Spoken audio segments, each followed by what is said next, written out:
요셉의 생애 전체는 사실은 우리가 요셉의 생에서 많은 은혜를 받고 우리의 신앙적인 그리고 여러 가지 윤리적 도덕적 교훈을 얻는 아주 그 풍부한 소재가 바로 요셉의 이야기인데, 물론 그 모든 것들은 다 중요하지만 그 이외에도 요셉의 생애 전체가 다 예표적인 그림, 어떤 그런 그림자 이야기들로 가득하다. 그래서 그 부분을 한번 오늘 그리고 그 다음 강의를 거쳐서 한번 살펴보도록 하겠습니다.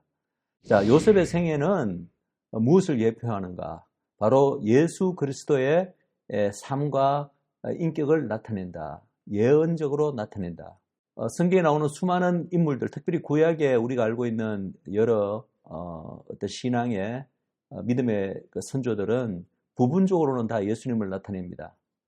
그러나 그 가운데서도 아마 성경 전체를 통틀어서 예수님과 가장 여러 가지 모든 면에서 성품과 인격과 그리고 삶의 궤적과 심지어는 그 사역적인 측면에서도 너무나 많은 어떠한 상응점을 보여주는 그 인물이 바로 요셉이다.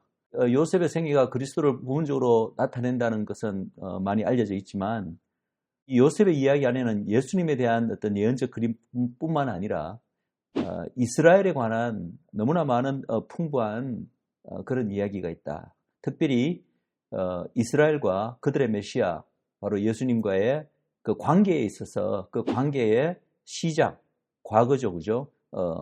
그리고 현재의 모습, 그리고 아직 이루어지지는 않았지만 미래에 어떻게 될 것인가에 대한 예언적 그림도 이 요셉의 생애는 나타내고 있다.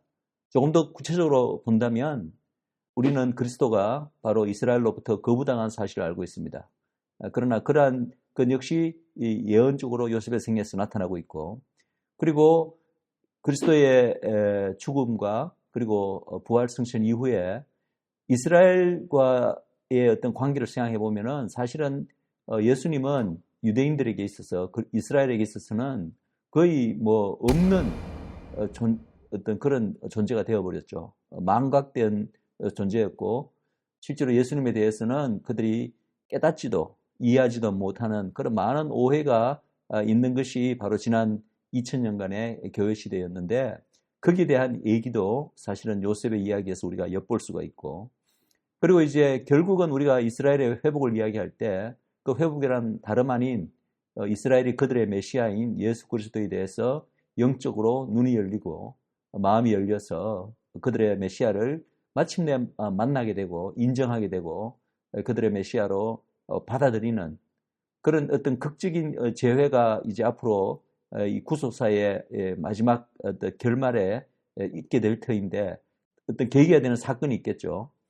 거기에 대한 얘기도 요셉의 이야기에서는 놀라운 어떤 그런 실마리들이 주어지고 있고, 그리고 가장 중요한 것은 이스라엘과 예수님이 만나게 될 그 모습들이 그려지고 있고, 그분의 백성, 그분의 어떤 민족인 이스라엘에게 어떻게 말씀하실지, 어떻게 그들을 대하실지에 대한 어떤 그런 그림조차도 이 요셉의 이야기에 나타나 있다. 그리고 우리가 이제 그 이야기 속에 나오는 요셉의 형제들이 있습니다. 요셉을 미워했고, 또 요셉을 애굽의 종으로 팔아 이렇게 넘긴 그 형제들이 있는데, 이 형제들은 누구를 예표하는가?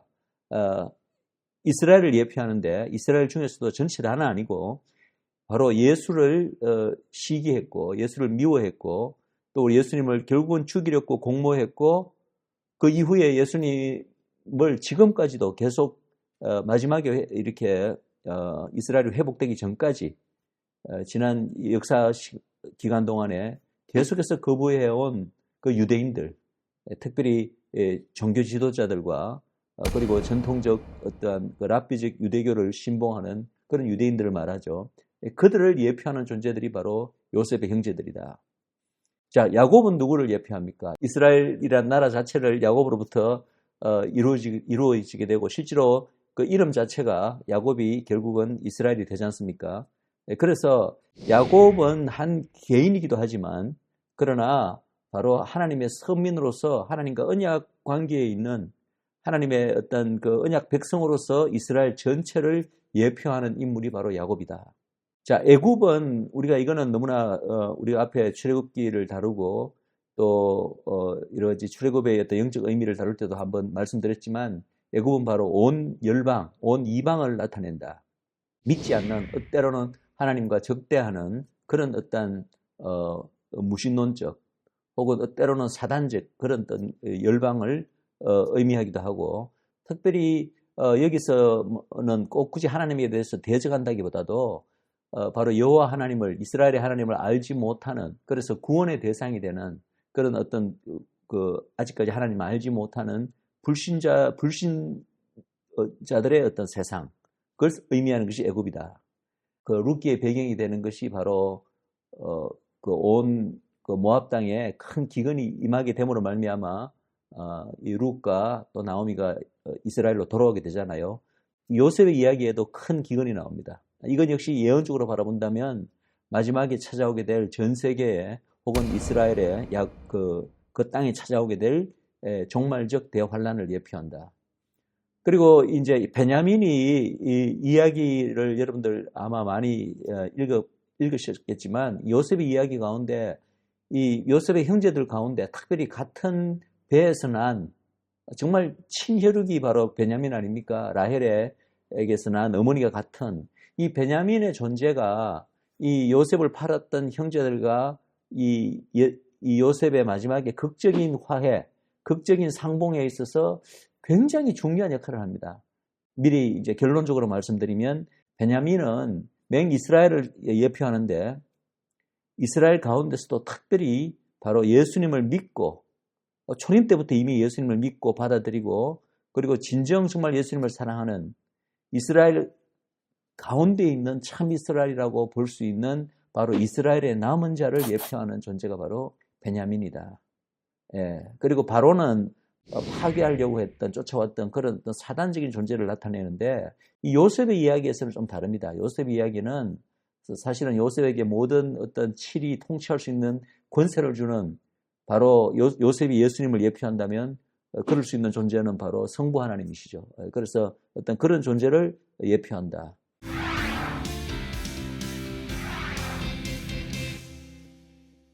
창세기 37장부터 쭉 이렇게 요셉의 이야기를 따라가면서 구체적으로 요셉의 이야기의 어떤 그 부분들이 바로 예수님의 이야기와 어떻게 연결되는가를 한번 하나씩 한번 살펴보도록 하겠습니다. 요셉과 예수님을 서로 간에 이렇게 상응하는 어떤 그런 관계를 우리가 이렇게 살펴볼 터인데 우리가 이미 알고 있는 예수님의 그 성품, 예수님과 이스라엘과의 관계, 예수님의 이 땅에서 오신 그 목적과 사역과 계속해서 놀라운 일치를 보이는 것을 본다면 이러한 우리가 지금 계속해서 살펴나가는 이런 상응관계들이 결코 우연의 소산이 아니라 우연의 산물이 아니라 바로 하나님께서 애초에 요셉의 이야기를 성경에 기록하실 때 이미 이런 것들이 이미 다 하나님께서 디자인하신 의도하신 그런 어떤 예표적 의미를 지니도록 그렇게 되었다는 것을 우리가 다시 한번 확인할 수가 있습니다. 자, 그럼 한번 처음부터 우리가 한번 살펴보도록 하겠습니다. 요셉과 그의 형제들에게는 바로 아버지 야곱으로부터 양을 치는 직무가 주어졌다. 우리가 예수님과 이스라엘의 그 하나님으로부터 받은 그 사명을 만약에 본다면은 공통적인 사명을 받았다고 할 수 있습니다. 그것은 바로 온 열방에게 여호와를 알리는 그 빛의 열방의 빛이 되는 소명. 그것을 다른 표현을 우리가 빌리자면 바로 온 열방에게 하나님을 알리는 그리고 하나님께 돌아오게 하는 어떤 목자적 사명을 받았다고도 볼 수가 있습니다. 자, 요셉은 아버지의 특별한 사랑을 받았습니다. 그러나 우리가 알다시피 예수님 역시도 아버지의 특별한 사랑을 받았습니다. 아버지의 독생자시죠. 그리고 요셉은 아버지가 너무나 사랑한 아버지 요셉에게 채색 옷을 이렇게 지어 입혔고 그리고 요셉은 또 그 옷을 입고 형들 앞에서 나타남으로써 형들의 어떤 그런 시기와 질투를 더 이제 이렇게 부채질하는 그런 이야기가 있죠. 이 채색 옷은 고대에 아무나 입는 옷이 아니었습니다. 채색 옷은 왕적 계급에 속하는 사람들이 주로 입던 옷이 채색 옷이었습니다. 그리고 채색 옷이라는 것은 사실은 바로 무지개를 또 상징하기도 하는데, 무지개 색깔이 온갖 다양한 색깔이 있잖아요. 그러나 무지개는 바로 노아의 언약에서도 무지개 언약이 나타나기도 하고, 그리고 계시록에서도 또 이 무지개빛 관을 쓴 어떤 천사 이야기가 나오는데, 하나님이 창조하신 온 세계의 다양성을 상징하기도 하지만 이 무지개 역시도 메시아와 연결되는 개념입니다. 참으로 슬픈 현실은 이 무지개가 참 이 원수들의 어떤 그런 왜곡과 이런 것에 의해서 가장 하나님과 적대되는 어떤 동성애를 나타내는 그런 색깔로 이렇게 그걸 상징으로 참 이렇게 왜곡되게 쓰이고 있는 참 안타까운 우리가 현실을 보고 있습니다. 그러나 본래 무지개는 바로 하나님의 영광을 나타내는 것이고 하나님의 그 창조의 다양성, 다채로움, 그것을 나타내는 것이고 바로 왕적 권위를 상징한다. 요셉이 아버지로부터 채색옷을 받아 입었다는 것은 바로 예수님이 열방의 왕의 신분으로 보내어졌음을 예표한다고 우리가 또 볼 수가 있습니다. 요셉이 그의 형제로부터 받은 미움과 시기는 사실은 부당한 것이었습니다.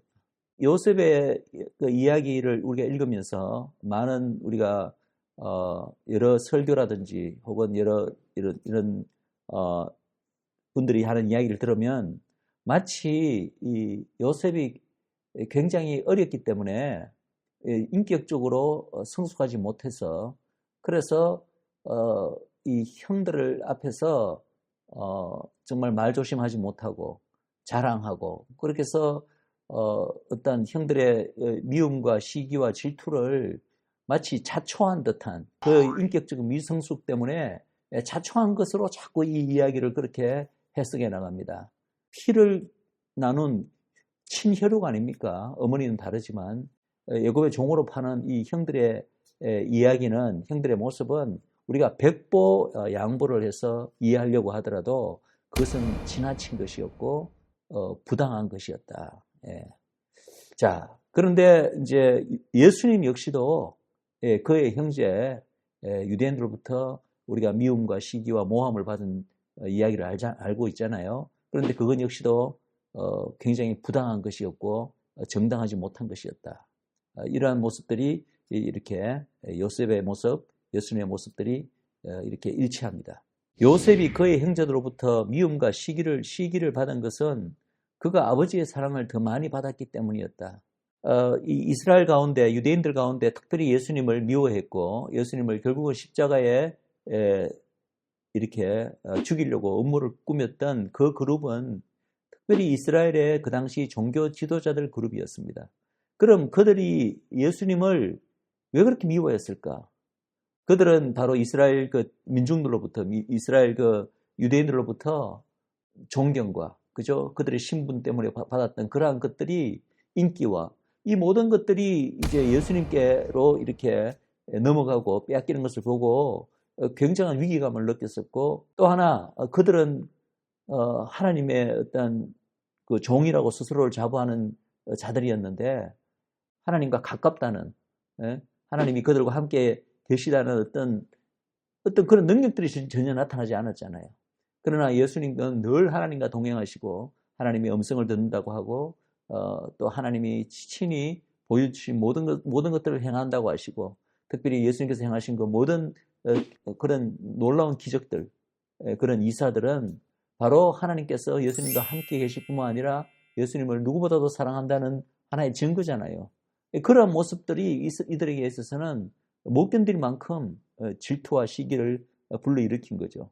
마찬가지였습니다. 요셉을 향한 형제들의 미움과 시기의 근본적인 원인은 바로 요셉이 아버지의 사랑을 더 많이 받았기 때문이었다. 요셉이 그 형제들에게 안 그래도 미움을 받고 있는 상황 가운데서 더욱더 큰 미움을 받게 된 것은 그가 하늘로부터 받은 꿈을 그들에게 사실대로 이야기했기 때문이었다.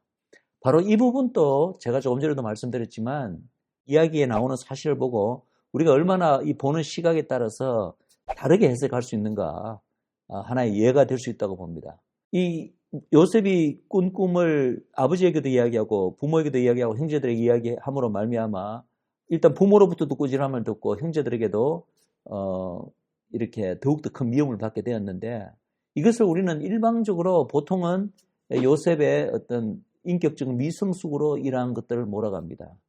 그러나 과연 우리가 그렇게만 볼 수 있을까요? 중요한 것은 그 꿈이 거짓이 아니라 요셉이 그냥 희망적인 스스로 지어낸 꿈이 아니라 위로부터 받은 하나님으로부터 받은 사실대로의 꿈이었다는 거죠. 그래서 결국은 우리가 이 본질을 바라본다면 요셉은 하나님으로부터 받은 그 진리의 모습을 그대로 이야기했기 때문에 바로 그 이유로 형들에게 더 큰 미움을 받았습니다. 그러나 이것을 우리가 예수님의 경우에 한번 비추어 본다면 하나님이 이스라엘을 향하여 주시는 어떤 메시지, 이스라엘의 그 가식적이고 위선적인 그 형식적인 종교 지도자들, 그죠? 그들에게 주시는 그 하나님의 그 메시지를 조금 더 어떤 듣기 좋으라고, 그들 듣기 좋으라고 이렇게 완곡하게 이렇게 말씀하지 않으시고 바로 적나라하게 가장 직설적으로 하나님이 보여주신 진리를 그들이 어떻게 느끼든 간에 관계없이 그들이 어떻게 반응하든가에 관계없이 그냥 직설적으로 말했기 때문에 바로 그들로부터 더 큰 어떤 미움과 반발을 샀던 것이 사실 아닙니까? 근데 그러한 모습들을 우리가 요셉의 모습에서 볼 수 있다는 것입니다. 자, 야곱은 한편으로는 요셉의 그 꿈 이야기를 듣고 이렇게 요셉을 좀 나무라는 그런 모습을 보이기도 했지만 37장 11절을 보면 분명히 그가 들은 요셉의 꿈을 마음에 두었다 이렇게 되어 있습니다. 그런데 이 야곱이야말로 참 이스라엘이야말로 예수님이 전한 바로 하늘로부터 온 메시지를 마음에 두고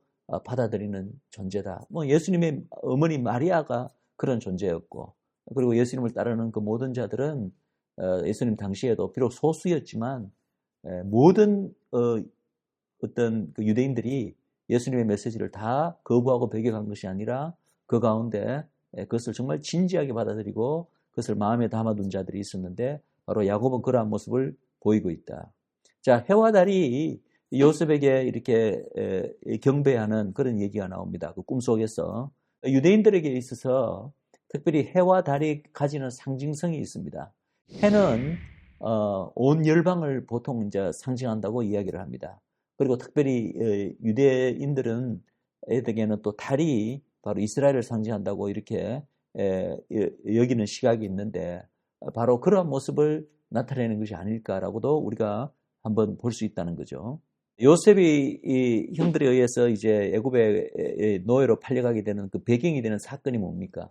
바로 야곱의 명을 받아 그의 형제들이 과연 목자로서 그 형제들에게 야곱이 맡긴 그 양들을 형들이 과연 잘 돌보고 있는지 그것을 돌아보고 그 리포트, 그죠? 그 보고를 아버지께 하기 위해서 아버지에 의해서 보내진 존재가 바로 요셉 아닙니까? 특별히 에스겔서 34장 전체를 보시면은 잘 나타나 있습니다. 에스겔서 34장을 전체를 보시면 바로 이스라엘을 계속해서 양으로 묘사하고 있고 특별히 그 이스라엘의 이 종교 지도자들, 이스라엘 다스리라고 주는 이런 여러 가지 정치적 종교 지도자들을 바로 그 양들을 돌보라고 하나님께서 세우신 목자들로 묘사하고 있는데 그 목자들이 그 참된 목자가 있고 거짓 사꾼들이 있다. 그래서 결국은 이 거짓 목자들을 하나님께서 몰아내고 이 이스라엘 양들을 돌보게 될 참된 목자가 앞으로 이스라엘에게 하나님에 의해서 보내질 것이라는 것이 예언적으로 이미 에스겔서 34장에 나타나 있습니다. 이스라엘의 참된 목자로 오신 분이 바로 예수님이잖아요. 예수님께서 이 땅에 오신 것 자체가 일단은 이스라엘이라는 그 양들을 과연 하나님께서 그 양들을 돌보라고 맡겨두신 그 이스라엘의 목자들, 그죠? 종교 지도자들과 정치 지도자들이 하나님을 대리해서 잘 돌보고 있는가를 일단은 그 독생자 아들을 통해서 그것을 살펴보고 둘러보고 그리고 아버지께 또 받은 메시지를 그들에게 전하고 또 반대로 또 아버지께 그것을 보고하기 위해서 적어도 이스라엘에 관해서는 그러한 목적으로 이 땅에 오신 분이 또 예수님이라고 볼 수가 있습니다. 예수님이 가르치신 많은 비유 가운데 바로 이 포도원과 그 소작인들에 대한 비유를 보시면 이 계속해서 그 주인이 자기의 종들을 그 소작인들에게 보냈을 때 소작인들이 그 종들을 다 죽였다. 얼마나 잘 그 주인의 밭을 잘 관리하고 또 제대로 소출을 내고 있는가를 알아보기 위해서 보냈는데 다 죽였는데 결국은 내 독생자를 보내면 내 아들을 보내면은 좀 존경할까 싶어서 보냈더니 결국은 그 아들마저 죽였다라는 그 우리가 잘 알고 있는 비유가 있지 않습니까? 바로 그 상황이죠. 요셉 역시도 똑같은 예수님과 똑같은 그런 모습으로 바로 아버지로부터 같은 사명을 받고 바로 양들을 돌보고 있는 형들이 제대로 그 역할을 감당하고 있는가를 둘러보기 위해서 보내졌다는 거죠. 자, 그래서 요셉이 실제로 그 형들에게 왔습니다. 왔는데 결국은 그 형제들의 그 미움과 시기와 질투가 폭발하죠. 폭발해서 결국은 배반당하고 그리고 결국은 이제 그를 처음에는 죽이려고 했었죠. 물론 르우벤이 그것을 말리는 바람에 죽이지는 않고 그 물 없는 구덩이에 던져지게 되는 건데 그것조차도 굉장히 예표적인 어떤 모습입니다. 미디안 상인에 의해서 구출받지 않았다면 사실은 죽는 거잖아요. 그 메마른 황야에 그 구덩이에 물 없는 구덩이에 버려두고 가버렸는데 죽일 의도로 아마 그렇게 자기 손으로 꼭 칼로 찔러야 뭐 죽이는 게 아니지 않습니까? 그런 상황 자체가 이미 죽인 거나 다름없습니다. 어쨌든 형제들로부터 살해 업무의 대상이 되었고 실제로 또 어떤 그런 시도가 행해졌다는 거죠. 예. 그러나 예수님 역시도 바로 그분의 목장, 그죠? 양을 키우고 있는 그 목장, 이스라엘에 왔을 때 유대 종교 지도자들에 의해서 살해 업무와 또 살해를 사주하는 그런 어떤 그걸 부추기는 그런 살해의 어떤 대상이 되었다는 거죠.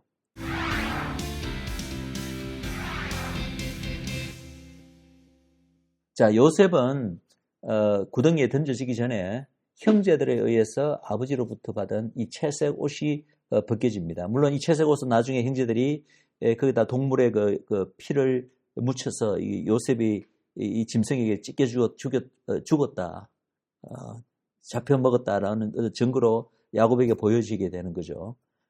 그러나 이 채색 옷이 벗겨지는 것 자체도 영적인 상징성이 있다는 거죠. 예언적인 상징성이 있다. 아까 제가 말씀드렸듯이 채색 옷은 바로 왕적인 신분으로 이 땅에 오신 예수님을 상징하는 것인데 이들을 죽인 바로 요셉의 형제들, 즉 예수님 경우에는 그 이스라엘의 종교 지도자들은 하나님이 예수님께 주신 이 유대인들의 왕이라는 타이틀을 인정하지 않았죠. 인정하지 않고 조롱하고 오히려 그 타이틀을 박탈하였다. 그러나 그들이 박탈하면서도 불구하고 우리가 알다시피 예수님께서 돌아가실 때 십자가에서 돌아가실 때 그 십자가 머리 위에 팻말에는 어떠한 타이틀이 붙어 있었습니까? 바로 나사렛 예수 유대인들의 왕. 그것은 하나님이 정하신 타이틀이거든요. 예. 그래서 실제로 이 땅에 오신 예수님은 온 인류의 구세주이시자 유대인들의 왕이라는 바로 유대인들에게 약속된 민족적 메시아라는 신분으로 이 땅에 오셨는데 그 신분은 뭐 이스라엘 민족이 그것을 인정하든 받아들이든 받아들이지 않든 그것은 하나님이 정하신 타이틀이기 때문에 영원한 것입니다. 그러나 어쨌든 이 채색옷이 야곱에게서 이 요셉에게 주어졌는데 예수님 역시도 이 유대인들의 왕이라는 타이틀을 아버지로부터 받아서 실제로 이 땅에 오셨는데 중요한 것은 이스라엘은 예수님을 거부했던 그 이스라엘은 그것을 인정하지 않고 요셉이 입고 있던 채색옷이 벗겨지는 모습에서 우리가 또 예언적으로 볼 수 있다. 요셉은 물 없는 빈 구덩이에 던져졌습니다. 우리가 이제 구약에도 보면 이 음부를 표현한 데 있어서 하데스라고 이제 이렇게 표현되어 있죠. 그 헬라어로 하데스고 그리고 이제 히브리 말로는 지옥, 이 음부를 숄이라고 부르는데 다 어떤 물이 없는 그 어떤 공간으로 어떤 그런 어떤 지역으로 이렇게 묘사가 됩니다. 우리가 잘 알고 있는 거지 나사로와 부자의 이야기에도 보면은 이 부자가 죽어서 가는 곳이 바로 이 음부인데 거기에는 물 한 방울이 없었어. 영원히 끓는 어떤 유황불이 있고 거기에 목이 말라서 이 부자가 고통을 받는 이야기를 우리가 알고 있잖아요. 그런데 요셉 역시도 물 없는 빈 구덩이에 던져졌다. 이것이 무엇을 나타냅니까? 우리가 알다시피 예수님께서 사흘 만에 부활하시기 이전에 음부에 내려가신 이야기를 성경은 참 신비한 이야기인데 분명히 기록하고 있습니다. 그 음부에 가셔서 사흘 동안 뭘 하셨을까? 그것에 대해서는 뭐 여러 가지 신학적인 견해가 있고 여러 가지 좀 논란이 있는 부분이긴 하지만 그러나 중요한 것은 예수님께서 그 기간 동안에 음부에 내려가셨던 것은 성경이 분명히 이야기하고 있다는 거죠. 바로 그러한 모습을 또 예표하고 있다는 것이죠. 자, 요셉이 그리고 결국은 그 당시 이제 미디안 상인에 의해서 구출되었고 애굽의 보디발의 집에 팔리게 되는데 그런데 여러분 예수님께서 바로 가룟 유다의 배반에 의해서 결국은 이 팔리게 된 거잖아요. 가룟 유다를 매수를 해서 예수님을 배반하게 했기 때문에 그런데 물론 그 팔린 액수는 다릅니다.